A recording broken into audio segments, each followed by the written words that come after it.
One of the keys is remember where you came from, keep that shit in the front of your mind, and when shit goes bad and it goes sideways, a lot of shit does, you're getting booed out of the fucking building, or you're coming through this injury, or people are writing you off, oh, you guys ain't gonna fucking make it, any of that shit. You gotta keep it in here. And it really has to, it should drive you.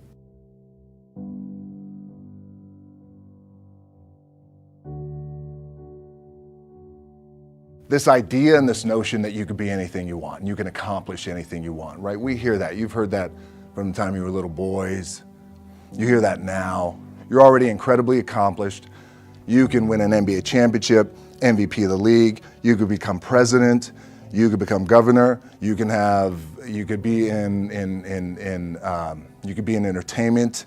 You could do Charles, and you could do Shaq. You could do that. You could do whatever you want to do. You guys know that. The thing that has worked for me is to remember the hard times.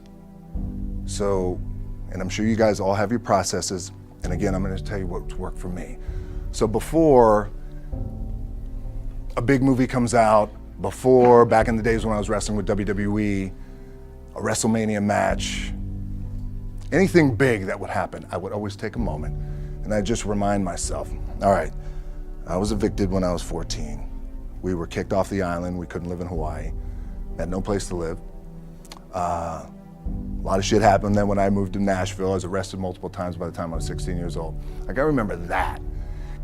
If I were playing on this team, which my skills are, what's that term? Oh, the shits. So I never play. But before I lace up, before I get on the court, before I play in these big games, before I go to the Staples Center, where history is there, those are historic walls there at the Staples Center. I would remember that, and it allows me then to be present in the moment and understand, holy shit, the stuff I have around me right now, this is the shit that I dreamed of when I was a kid. I am here. I played for University of Miami, played for great teams. Warren Sapp, Ray Lewis, they were my teammates. They were balling. Warren Sapp was playing tight end that time. I was starting defensive tackle. Yeah. They moved him over to D-line. And he looked at me, he's like, yo, dude, I'm gonna take your spot. I said, you ain't taking my fucking spot. He said, I'm gonna take your spot. I said, no, you ain't. We battled, and he took my spot. Now, you can imagine how that fucked with me, because there goes my opportunity. He went in, switched to defensive tackle, lit the world on fire. Well, what that did, it crushed me, it crushed my dreams. I had a piss poor senior year, zero production, no NFL, no combine invite, nothing. Finally went to the CFL, Calgary Stampeders, making $250 a week Canadian. Now, I had to send that shit home to my wife at that time. Had no money. So I remember that. When I got cut from Canada, I had $7 in my pocket. And I always tell that story.